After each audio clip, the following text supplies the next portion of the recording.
Dios les bendiga, hermanos. Damos gracias a Dios porque nos permite la vida, porque este día nos permite conectarnos juntos a través de este medio y de esta manera tener este culto de estudio. Gracias a Dios porque Él ha cuidado de nosotros y de nuestras familias. Vamos a iniciar este culto de estudio y vamos a tener una oración para empezar. Señor, en esta hora estamos aquí delante de ti. Tú conoces las experiencias que cada uno de nosotros hemos vivido en estos días. Para algunos experiencias gratas, pero también en muchas ocasiones experiencias desagradables. Y Señor, aquí estamos delante de ti, queremos escuchar tu palabra que trae salud a nuestra vida, que trae fortaleza, que trae ánimo.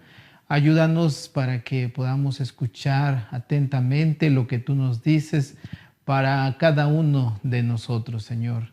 Seguimos poniendo en tus manos a todos aquellos hermanos en la fe, familiares, amigos, conocidos, que sabes, Señor, que están en dificultad, que están en necesidad.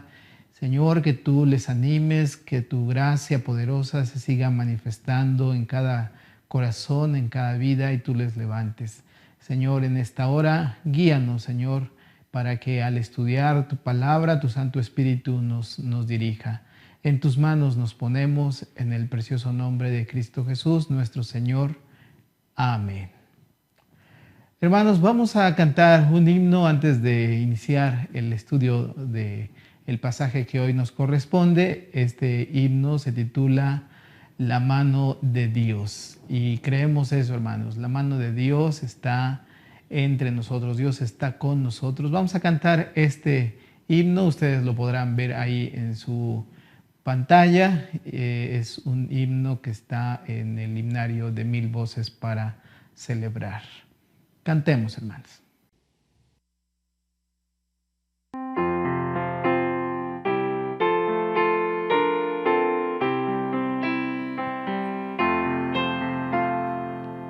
La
Bien, hermanos, pues vamos a iniciar nuestro estudio y les voy a pedir que tengan ahí en sus manos la palabra de nuestro Dios. Hoy nos corresponde concluir el capítulo 19 del Evangelio de Juan, estos versículos del 17 al 42. Así es que, hermanos, pues vamos a ir analizando diferentes secciones y de esta manera vamos a ir a realizar este estudio. Y primeramente vamos a comenzar con esta sección, los versículos del 17 al 22. Y dice así: y él, cargando su cruz, salió al lugar llamado de la Calavera, y en hebreo Gólgota, y allí le crucificaron, y con él a otros dos, uno a cada lado, y Jesús en medio. Escribió también Pilato un título que puso sobre la cruz, el cual decía: Jesús Nazareno, Rey de los Judíos.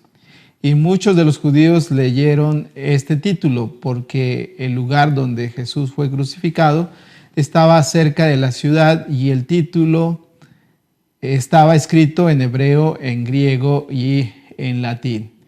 Dijeron a Pilato los principales sacerdotes de los judíos: no escribas Rey de los Judíos, sino que él dijo: soy Rey de los Judíos. Respondió Pilato: lo que he escrito, he escrito. Bien, pues hermanos, primeramente esta parte, y pues se dice que no había una muerte peor que la crucifixión, que aún los mismos romanos la miraban con horror.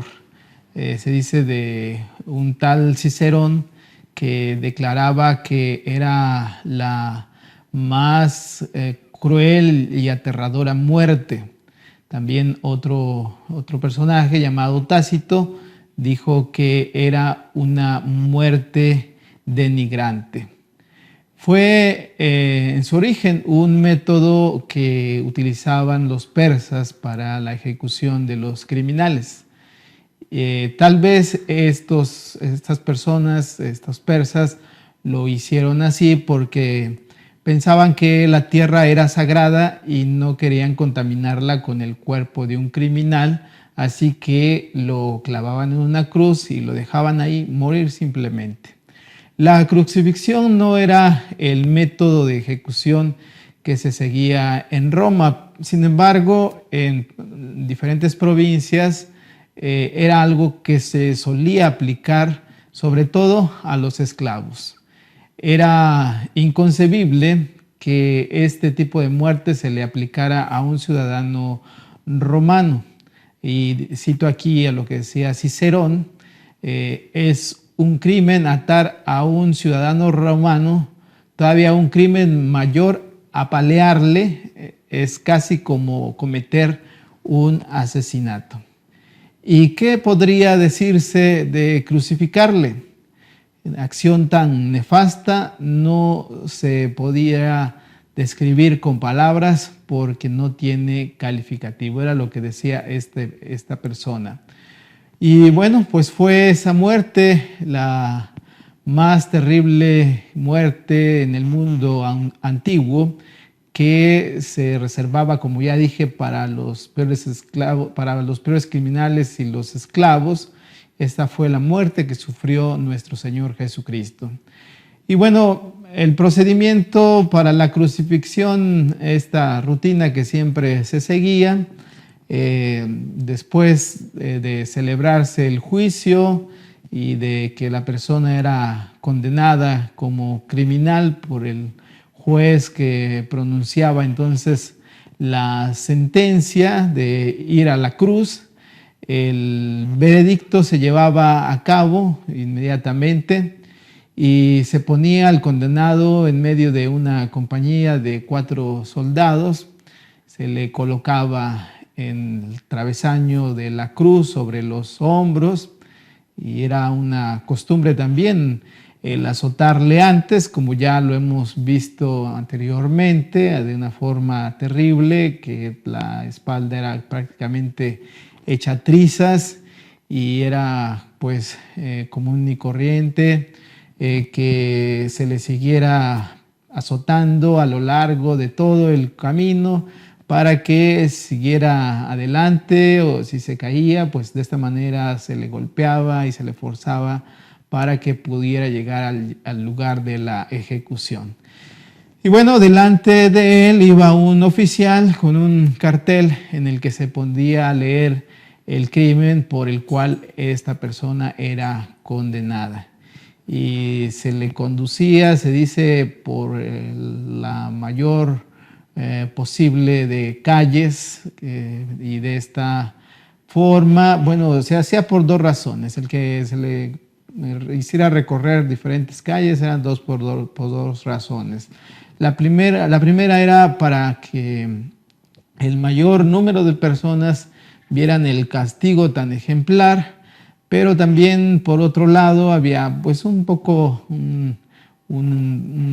algo humano, donde la persona que llevaba el cartel delante del condenado en la ruta que seguían, si había alguien que podía dar testimonio a su favor, pues saliera y entonces lo hiciera así. Entonces, en ese caso, se detenía toda la comitiva y se devolvía nuevamente el caso al tribunal. Bueno, pasamos a ver sobre el lugar de la ejecución, que en Jerusalén estaba fuera, se dice, este lugar llamado la calavera, en griego cranión y en hebreo Gólgota.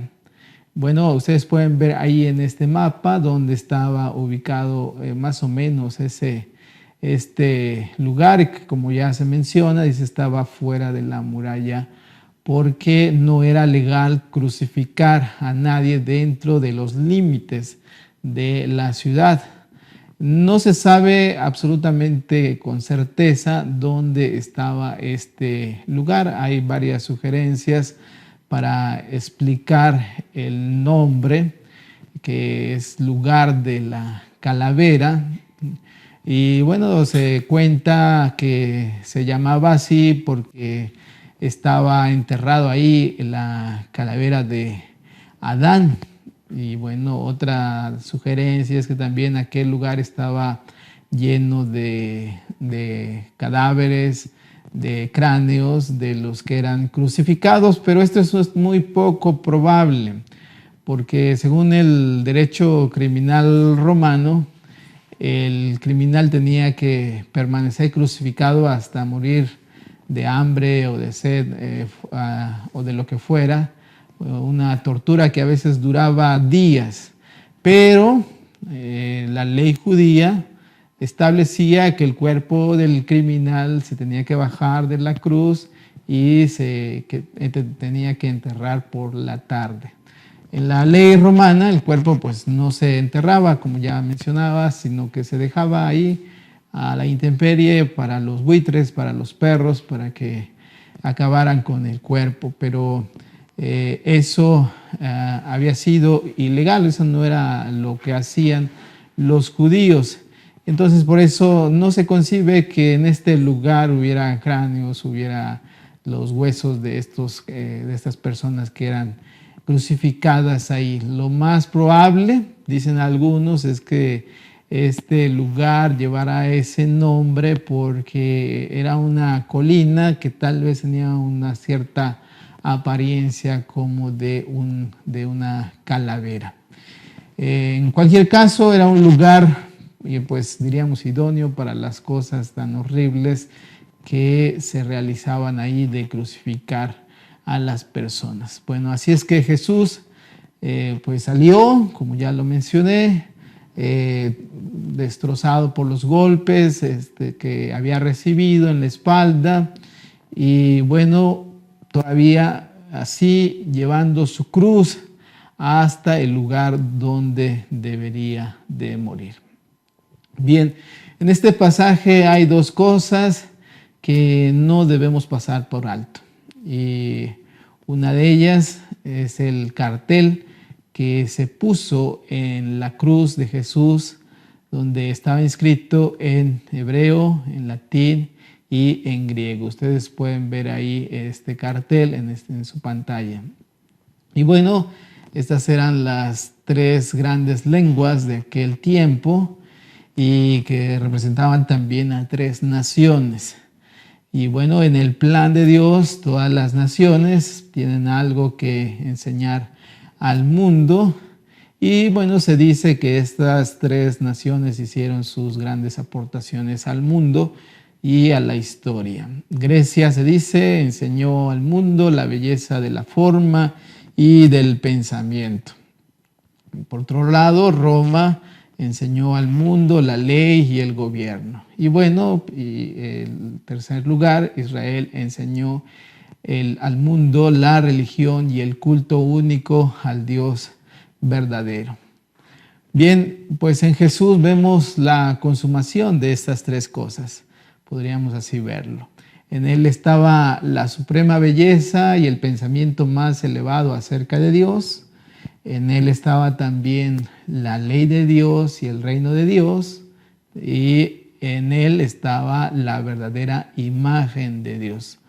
Todas las búsquedas y los esfuerzos del mundo encuentran en él su culminación. Y bueno, es significativo que le llamaran rey en estos tres idiomas, ¿sí? No cabe duda que Pilato pues puso este cartel en la cruz de Jesús para humillar a los judíos que acababan de decir, ¿se acuerdan anteriormente lo que estudiamos? Que decían que no tenían más rey que al César. Acababan de rechazar a Jesús como su rey. Y bueno, Pilato de una manera sarcástica puso este cartel en la cruz, que al final pues termina siendo la verdad. Bueno, las autoridades judías, dice ahí el texto que hemos leído, que le insistieron que quitara, que cambiara esto, porque no era lo que debería decir, sino que debería de poner que él dijo que era rey de los judíos. Y bueno, aquí Pilato pues dijo: lo que está escrito, pues escrito está. Y aquí tenemos a un Pilato que es inflexible, que no cambia su decisión y que no estaba dispuesto a ceder. Sin embargo, ustedes recordarán que en la lección pasada veíamos a Pilato, alguien vacilante, pues temiendo entre crucificar a Jesús o soltarle, y había quedado por dejarse intimidar y dejarse chantajear por los judíos. Aquí hay esa dualidad, existe esa inflexibilidad de no quitar el cartel, cuando por otro lado, cuando se trataba de algo que había sido más importante, se había mostrado débil y no fue firme para la sentencia de la crucifixión de Jesús. Y bueno, esa es una de las paradojas de la vida, que uno puede mantenerse firme acerca de cosas que no importa tanto, pero sí débil ante decisiones que tienen suma importancia.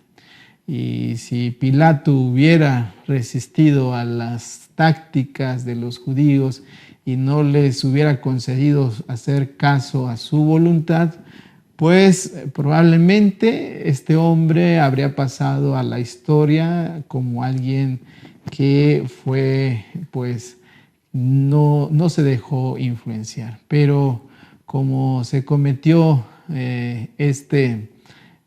pues grave error, se mantiene como alguien que pasa con vergüenza en la historia del mundo.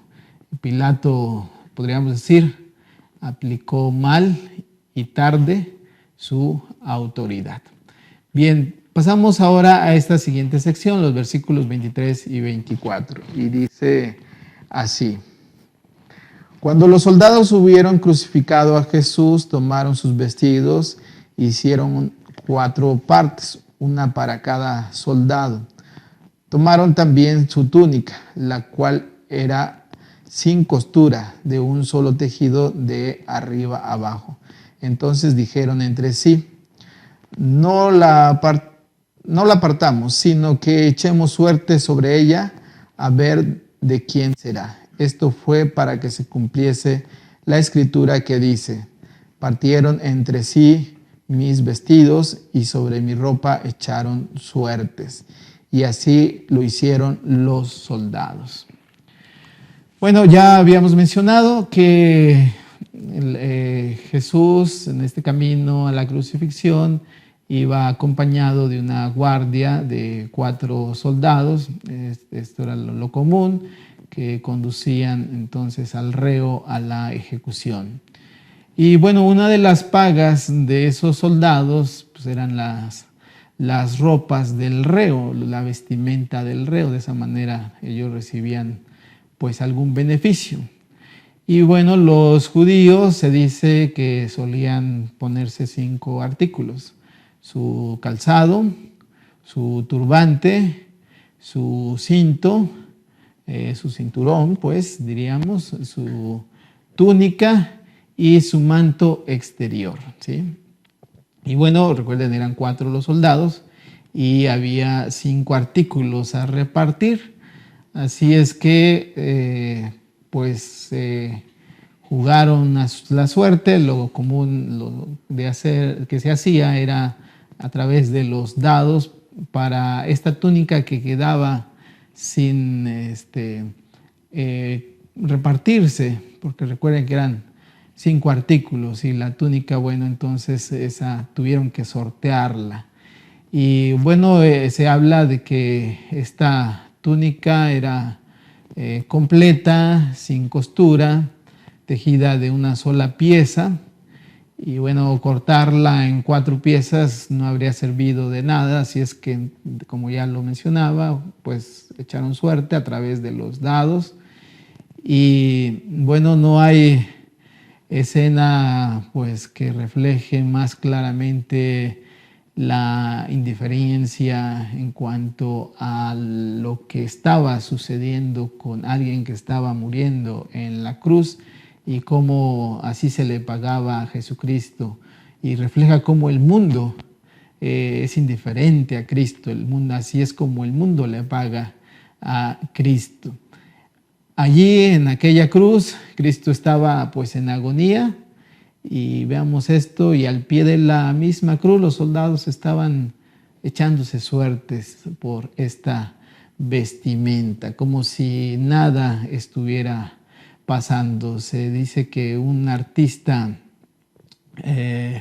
moderno ha pintado a Jesús con las manos pues clavadas, taladradas por esos clavos, y los brazos extendidos hacia la ciudad, y que la gente pasa sin fijarse en él. Dice que solo entre la gente en este cuadro, solo una mirada de una enfermera en un hospital que observa esa cruz, pero los demás pasan todos indiferente. Y dice que este autor, este pintor, le puso el título a este cuadro: no os conmueve a cuantos pasáis por el camino, y que es el texto de Lamentaciones 1:12. Y aquí, hermanos, pues la tragedia es también no solo la hostilidad del mundo hacia Cristo, sino también la indiferencia, el no darle ninguna importancia que Dios estaba manifestando a través de la cruz hacia las personas. Pero hay otra cosa que aquí entre líneas nos permite ver, y tiene que ver con la túnica, ¿sí? La túnica que tenía nuestro Señor Jesús, que se dice que era de una sola pieza, una sola costura, tejida de una sola pieza de arriba a abajo. Y bueno, es esa exactamente la descripción de la túnica de lino que usaba el sumo sacerdote. Ustedes lo pueden ver ahí en su pantalla. Recordemos que la función sacerdotal consistía en ser lazo de unión entre Dios y el pueblo.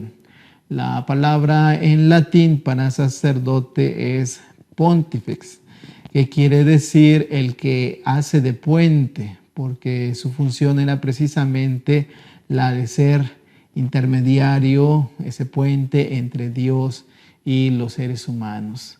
Y bueno, nadie había realizado jamás esa función como la realizó hasta entonces nuestro Señor Jesús. Él es el perfecto sumo sacerdote que la humanidad necesitaba y por lo cual ahora tenemos acceso delante de Dios. Una y otra vez hemos visto que Juan lo que menciona no tiene solo un significado en la superficie, sino tiene un significado más de fondo, tiene otro sentido. Y bueno, aquí no estaba solo lo que estaba a la vista superficialmente, sino este significado profundo que tiene que ver con esa túnica de una sola pieza. No lo hace simplemente para describir la ropa que llevaba Jesús, sino para presentarle como el perfecto sacerdote que abre con su perfecto y divino sacrificio el camino para que todos podamos llegar a la presencia de Dios. Por último, en esta parte advertimos que Juan encuentra en este incidente también el cumplimiento de una profecía del Antiguo Testamento. Le aplica como reflejo anticipado lo que dijo el salmista ahí en este Salmo 22, versículo 18, repartieron entre sí mis vestidos y sobre mi ropa echaron suerte. Pasamos ahora a la sección versículos 25 al 27, que podemos titular como el amor de un hijo. Dice el versículo 25 al 27. Estaban junto a la cruz de Jesús, su madre y la hermana de su madre, María, mujer de Cleofas, y María Magdalena. Cuando vio Jesús a su madre y al discípulo a quien él amaba, que estaba presente, dijo a su madre: mujer, he ahí tu hijo. Después dijo al discípulo: he ahí tu madre. Y desde aquella hora el discípulo la recibió en su casa. Bueno, al final vemos que Jesús no se queda completamente solo. Cerca de la cruz había ahí 4 mujeres que mostraban ese amor hacia Jesús y un varón, el discípulo amado. Se ha explicado sobre la presencia de las mujeres en este lugar y que se debía a que las mujeres pues pasaban desapercibidas, no tenían mucha importancia, nadie se fijaba si estaban o no estaban al ser mujeres, y por esto no corrían mucho riesgo al acercarse a la cruz con Jesús. Y bueno, tal vez no es tanto eso, no quiera decirnos el Evangelio de Juan eso, porque siempre era un peligro, aunque se tratara de que fueran mujeres asociadas con la persona de Jesús, quien era un enemigo del gobierno romano y por lo cual era algo peligroso que les traería también la misma muerte. La presencia de estas mujeres cerca de la cruz no era debido solo al hecho de que fueran poco importantes y por lo cual nadie les daba alguna atención, sino el Evangelio de Juan resalta que tiene que ver porque hay un amor que manifiestan estas mujeres y ese amor les hace no temer a el peligro y manifiestan abiertamente su fidelidad a Jesús. Pues era curioso que de una de las mujeres que ahí se menciona, que se dice María, la mujer de Cleofas, pues no sabemos nada, algunas cosas extrabíblicas, pero en sí no sabemos bíblicamente sobre esta mujer, pero sí un poco sobre las otras 3 mujeres.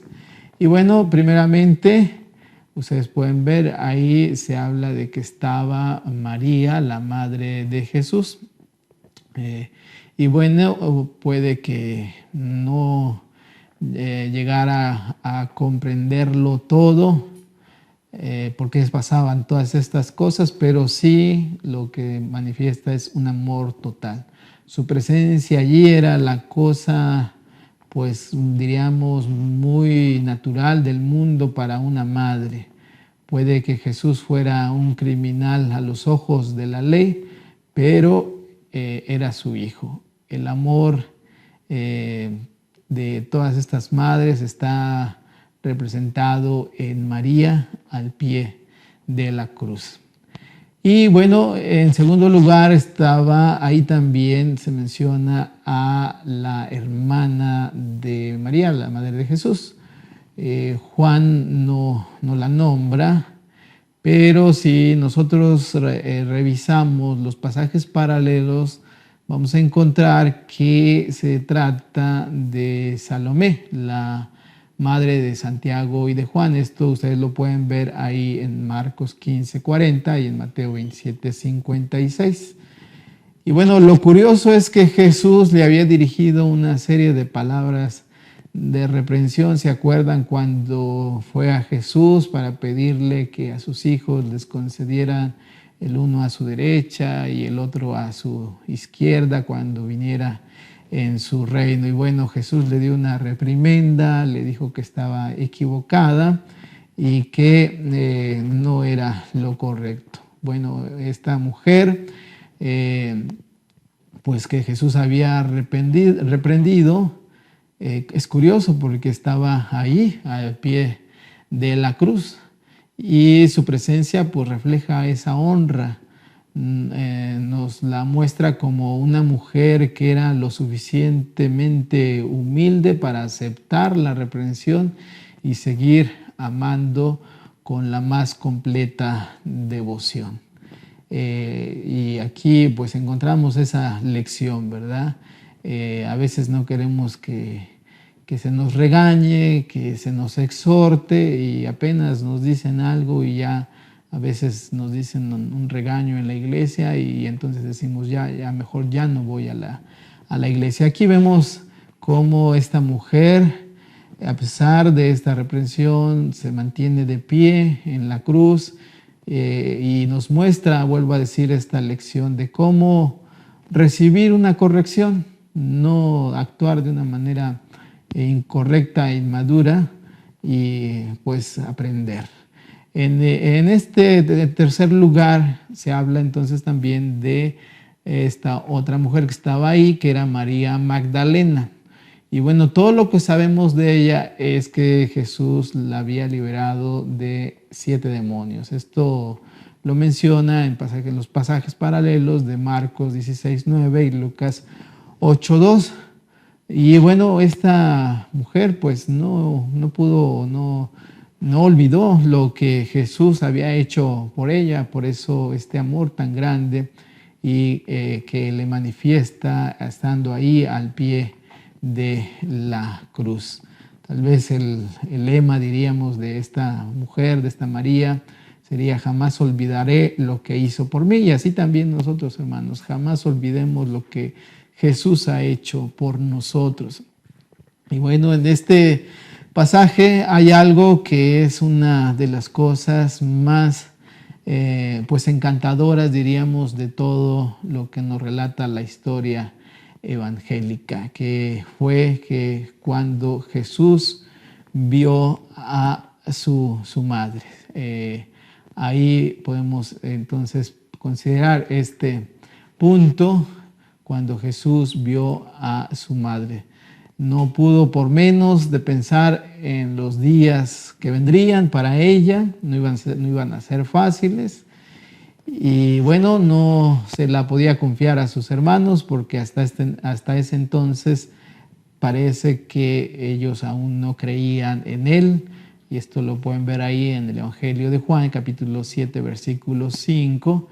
Así es que Jesús confió a su madre al cuidado del discípulo amado, de forma que de esta manera se reanimaran mutuamente cuando Jesús ya no estuviera entre ellos. Y bueno, aquí es algo que nos sirve también a nosotros de buscarnos, de animarnos unos a otros, y de esta manera Dios nos ha dejado el cuidado el uno al otro.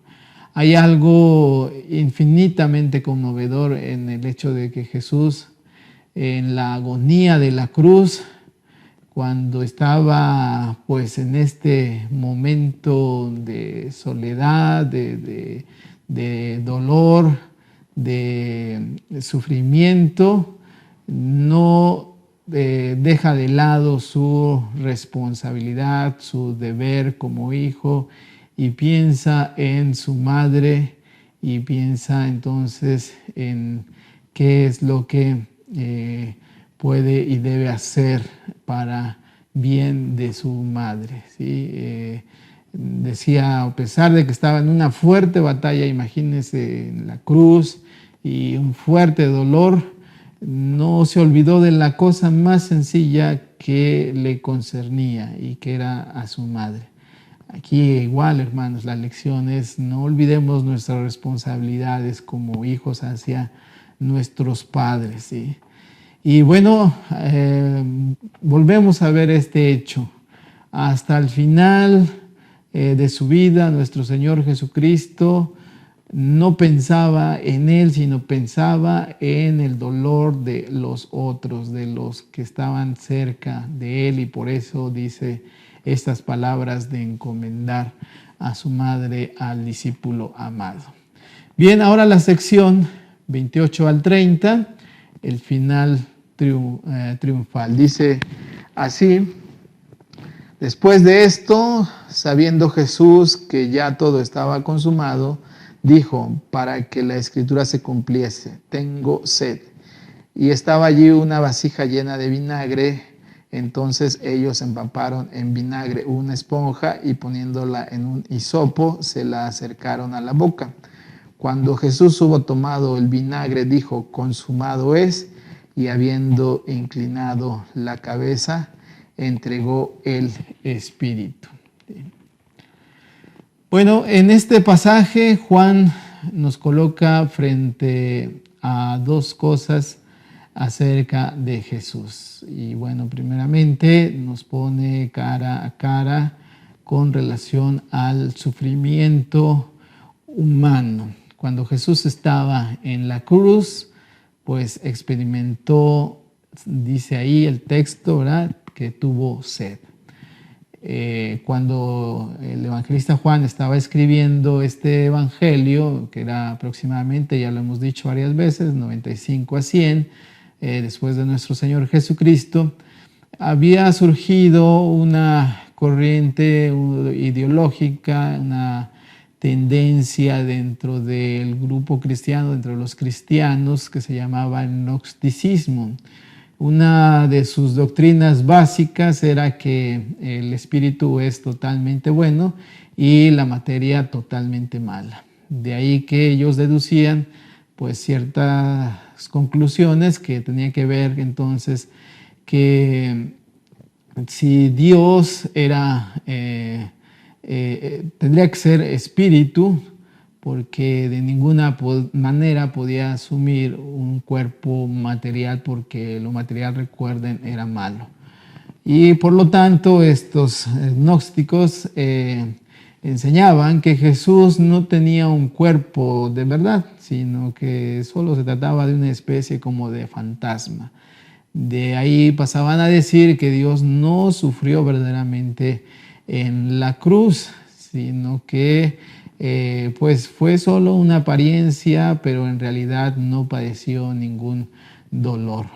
Y cuando estos gnósticos hablaban de esto, pues ellos pensaban que así honraban a Dios y a Jesús, pero lo que estaban haciendo era destruyendo la realidad acerca de Jesús. Si Jesús había de redimir a la humanidad, tenía que hacerlo verdaderamente convirtiéndose en alguien como nosotros, un humano. Tenía que hacerse como nosotros para hacernos como Él. Por eso el evangelista Juan hace hincapié en el hecho de que Jesús padeció como cualquiera de nosotros y tuvo sed como cualquiera de nosotros en medio de esta situación. Quería hacer ver que era verdaderamente humano y que realmente experimentó la agonía de la cruz. Bien, en segundo lugar, también aquí vemos, nos pone cara a cara ante el triunfo de Jesús. Es el segundo cuadro que ustedes pueden ver ahí. Cuando nosotros comparamos los 4 evangelios, vamos a encontrar ahí una frase que no está en los demás evangelios y que aquí el evangelista Juan lo refiere, y esta es: consumado es. Pero en sí, ¿qué quiere decir esta exclamación? Que en los otros evangelios sí habla de que Jesús habló en voz alta. No dice qué fue lo que dijo, pero aquí sí nos refiere que fue esta frase. Y bueno, esto fueron sus últimas palabras, que podríamos también decirlas, traducirlas como: ya todo está consumido. Esto fue pues un grito de victoria. Consumado es, que vuelvo a decir, es lo mismo que podríamos decir: ya todo está hecho, está completo. En el griego esta es una sola palabra, que es teletestai. Y cuando Jesús dijo esta palabra, estaba diciendo que se había cumplido todo. Esta frase era una frase que se utilizaba en los sellos, donde indicaba que los sellos de aquel tiempo, que se utilizaban para que un esclavo obtuviera su libertad. Cuando un esclavo tenía una carta de libertad, aparecía esta frase: teletestai, todo está cumplido. Y entonces era una palabra de triunfo, reconociendo que pues no había sido derrotado, sino estaba proclamando su victoria. Parecía que estaba destrozado, Jesús estaba destrozado en la cruz, pero sin embargo lo que estaba manifestándose, Jesús estaba manifestando, era que se había obtenido la victoria, ¿sí? Así es que la última frase de este pasaje aún lo deja más claro el evangelista Juan, cuando dice que Jesús dice que inclinando, y que también se puede traducir como recostando la cabeza, y así dice también: entregó el Espíritu. Esto nos da la idea de que Jesús entonces descansó, como si reclinara la cabeza en la almohada, y de esta manera el combate había terminado.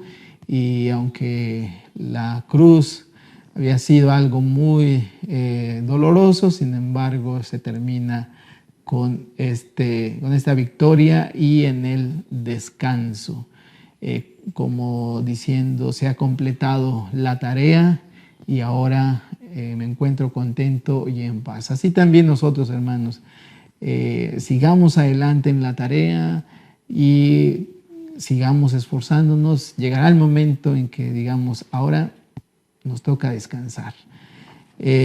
Pasamos ahora a la sección 31 al 37 y dice: Entonces los judíos, por cuanto era la preparación de la Pascua, a fin de que los cuerpos no quedasen en la cruz en el día de reposo, pues aquí el día de reposo era de gran solemnidad, rogaron a Pilato que se les quebrasen las piernas y fuesen quitados de allí. Vinieron pues los soldados y quebraron las piernas al primero y asimismo al otro que había sido crucificado con él. Mas cuando llegaron a Jesús, como le vieron ya muerto, no le quebraron las piernas. Pero uno de los soldados le abrió el costado con una lanza y al instante salió sangre y agua. Y el que lo vio da testimonio y su testimonio es verdadero y él sabe que dice verdad para que vosotros también creáis. Porque estas cosas sucedieron para que se cumpliese la escritura, no será quebrado su hueso suyo. Y también otra escritura dice, mirarán al que traspasaron. Bueno, como ya habíamos mencionado, Jesús se encontraba con otros reos y bueno, pues llegó el momento, porque ya los judíos así lo habían pedido, de pues retirar los cuerpos, y para lo cual pues se usaba un método pues muy violento, donde se le rompía las piernas con un gran marro. Y eso fue lo que hicieron con estos dos reos que estaban crucificados junto con Jesús. Pero en el caso de Jesús no fue necesario, porque dice que cuando llegaron los soldados vieron que ya estaba muerto. Cuando ven en eso, pues ya no ven necesario romper las piernas. Y bueno, esto lo interpreta Juan y dice que este es el cumplimiento de algo que se dijo en el Antiguo Testamento, donde no se quebraría ningún hueso del Cordero Pascual. Esto está en el libro de Números 9:12. Y de nuevo en Juan se ve a Jesús como ese Cordero Pascual de Dios, el cual librará de la muerte a su pueblo. Por último, se nos presenta este extraño incidente. Dice que cuando los soldados vieron que Jesús ya estaba muerto, pues bueno, no le rompen las piernas, pero uno de ellos, probablemente para asegurarse que ya estaba muerto, dice que le atraviesa su lanza en su costado y de esa herida fluye agua y sangre. Y bueno, Juan le atribuye un sentido especial a esto. Ve en ello el cumplimiento de la profecía en Zacarías, que el capítulo 12, que dice, me mirarán a mí, a quien traspasaron. Y añade expresamente que ese es el testimonio, un testigo ocular de lo que realmente sucedió y que él personalmente garantiza que es cierto. Y bueno, en primer lugar, preguntémonos qué fue lo que sucedió en ese momento con esto que se nos relata aquí. Y bueno, se ha sugerido, se ha pensado que dentro de la situación biológica y emocional, pues Jesús había pasado por un terrible momento de dolor, de estrés, y como consecuencia de todo aquello, la sangre del corazón se mezcló con el líquido, dicen en términos médicos, del pericardio que rodea el corazón. Y bueno, la lanza del soldado pues rompió esta arteria, y entonces brotó la mezcla entre sangre y agua. Bueno, pero ¿por qué Juan, el evangelista Juan, pues subraya este hecho? Bueno, aquí podemos ver dos razones. En primer lugar, para él era la prueba definitiva de que Jesús era un hombre real, que era alguien como nosotros. Y esa es la respuesta al gnosticismo, con sus ideas que ya decíamos de que Jesús era solamente una apariencia. Aquí está la prueba de que Jesús fue de carne y hueso, como decimos popularmente. En segundo lugar, Juan quiere mostrar que como prueba de esa humanidad de Jesús, que era un símbolo de dos grandes sacramentos que tiene la iglesia. Hay un sacramento que tiene que ver con el agua. Ustedes saben que es al que me refiero, es el bautismo, y otro que tiene que ver con la sangre, que es la comunión o la Santa Cena. El agua, que es el símbolo del bautismo, significa esa gracia purificadora de Dios en Jesucristo. Y el vino, que representa la sangre de Jesucristo, que nos habla de la comunión o Santa Cena, y que fue derramado para salvarnos de nuestros pecados. Así es que el agua y la sangre que fluyeron del costado abierto de Jesús era para que Juan pues nos simbolizara, nos representara el agua purificadora del bautismo y la sangre también que perdona todos nuestros pecados y que conmemoramos cada vez que participamos de la comunión. Por último, pasamos a esta sección, versículos 38 al 42. Y dice así: después de todo esto, José de Arimatea, que era discípulo de Jesús, pero secretamente, por miedo de los judíos, rogó a Pilato que le permitiese llevarse el cuerpo de Jesús, y Pilato se lo concedió. Entonces vino y se llevó el cuerpo de Jesús.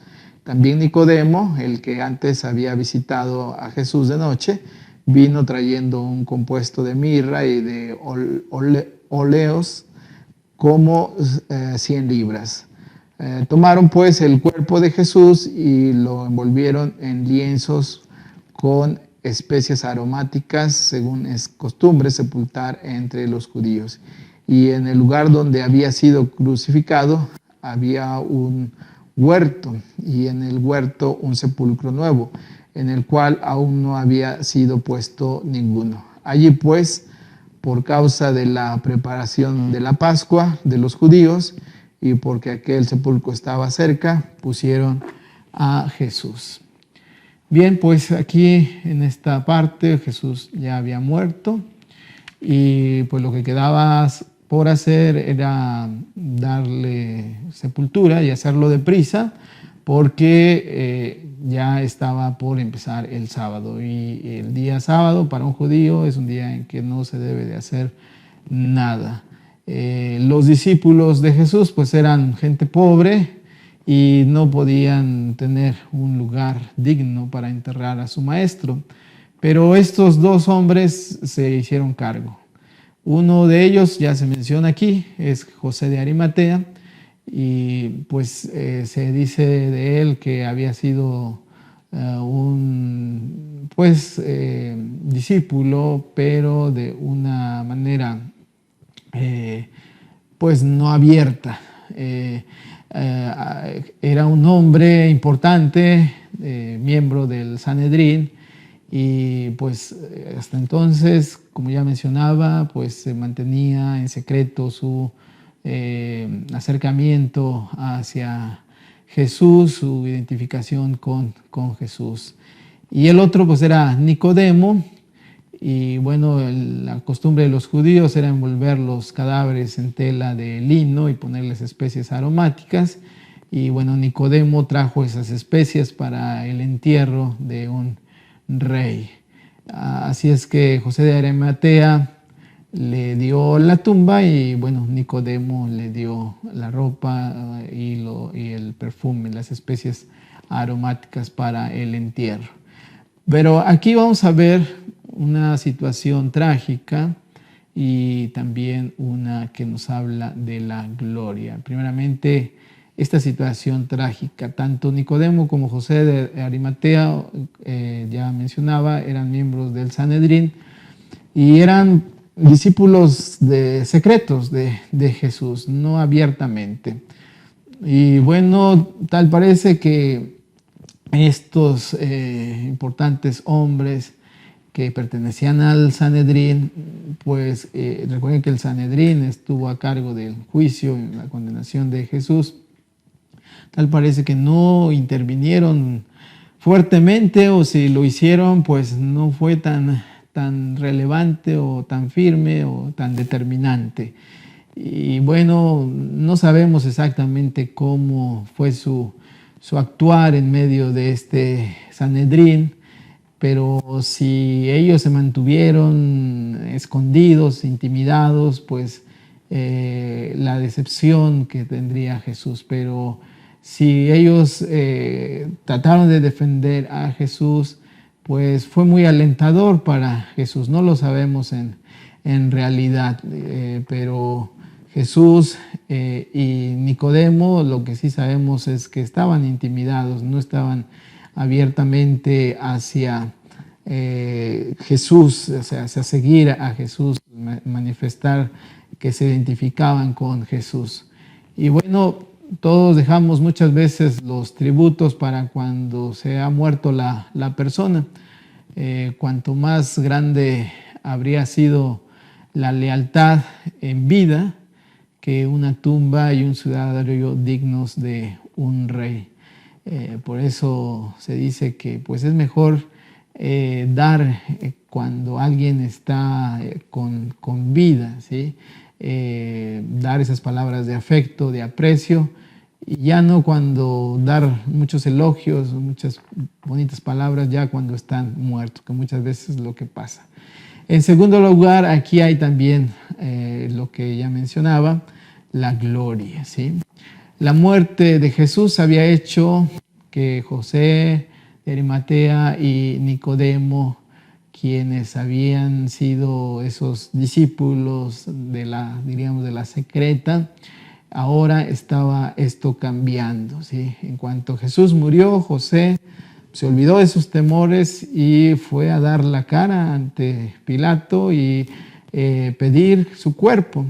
Y en cuanto Jesús murió, Nicodemo también llevó ese tributo, esas ropas, esas especies aromáticas. Y bueno, la cobardía, la vacilación ya habían terminado. Esto había cambiado, el miedo que tenían cuando Jesús estaba vivo, ahora declaraban abiertamente que pues ellos estaban con Jesús. No hacía ni una hora que había muerto cuando empezó a cumplirse la profecía que dijo mismo Jesús en el capítulo 12, versículo 32. Y si yo fuese levantado de la tierra, a todos atraeré a mí mismo. Puede que la ausencia o el silencio de Nicodemo y de José en el Sanedrín causaran dolor a Jesús, pero seguro que como se liberaron de todos esos temores después de la cruz, Jesús se alegró y se comprobó así el poder de la cruz, que había empezado a obrar maravillas y ya estaba atrayendo a las personas hacia Él. El poder de la cruz ya entonces estaba transformando a los cobardes en personas valientes, a los vacilantes en personas determinadas. Así es que esto es lo que hizo Jesús y lo que Él sigue haciendo a través de su sacrificio en la cruz por nosotros. Vamos a terminar con una oración. Padre bendito, en estos momentos te agradecemos por tu palabra. Gracias, Señor, porque tú viniste a morir por nosotros en la cruz. Nos has traído salvación y que nunca olvidemos, Señor, que Señor, no seamos indiferentes a este gran amor que tú nos has mostrado en la cruz y que vivamos siempre en obediencia, en gratitud por toda tu bondad y que así creamos, Señor, que tú has cumplido, Señor, tú has consumado tu obra, has triunfado y que de esta manera ahora, Señor, hemos sido libres de la muerte del pecado, Señor, y tenemos la salvación. Gracias, Señor, te damos por tu palabra, que, Señor, se siga afirmando en nosotros. Por Cristo Jesús, te lo rogamos todo humildemente. Amén. Bien, hermanos, vamos a tener la presentación de las ofrendas y ustedes tienen el texto que vamos a decir para prepararnos para presentar nuestra ofrenda. Y lo decimos todos: Dios eterno, a ti pertenece todo cuanto tenemos. Nos has dado familia, casa, trabajo y de tu misericordia día a día. Ahora nos desprendemos un poco de lo mucho que nos has dado, recordando que dependemos y necesitamos de ti. Con corazones alegres entregamos estas ofrendas como agradecimiento a tu fidelidad mostrada en nuestras vidas. Bien, mientras se canta el himno Tu Fidelidad, vamos a recoger nuestra ofrenda allá en nuestros hogares.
Bien, hermanos, ahora vamos a hacer la consagración de estas ofrendas. Juntos hacemos esta consagración. Ante ti, oh Señor Dios, ofrecemos nuestras oraciones, nuestra presencia, nuestros dones y nuestro servicio. Ponemos nuestras ofrendas delante de ti en alabanza y acción de gracias por tus bendiciones. Que estas ofrendas puedan continuar la obra transformadora del Espíritu en y a través de nuestra congregación. Amén. Bien, hermanos, pues ahora vamos a cantar el himno Dios cuidará de ti, himno número 35 de nuestros himnarios. Aparte lo tienen proyectado en su pantalla y vamos a cantarlo.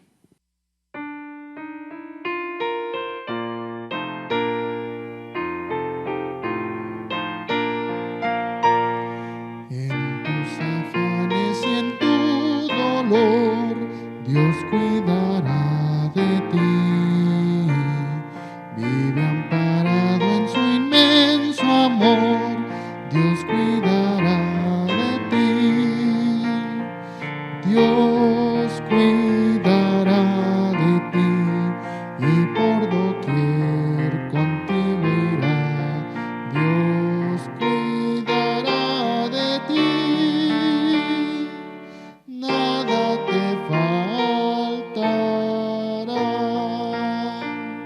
si desfalleces en tu labor, Dios cuidará de ti. Si ves peligros en derredor, Dios cuidará de ti. Dios cuidará de ti y por doquier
Hermanos, solo recordarles que el próximo domingo estaremos uniéndonos al culto conferencial, es también domingo de comunión. Les invitamos para que vayan preparando todas las cosas para celebrar allá en sus casas la comunión y que, vuelvo a repetir, nos estaremos uniendo al culto conferencial de comunión.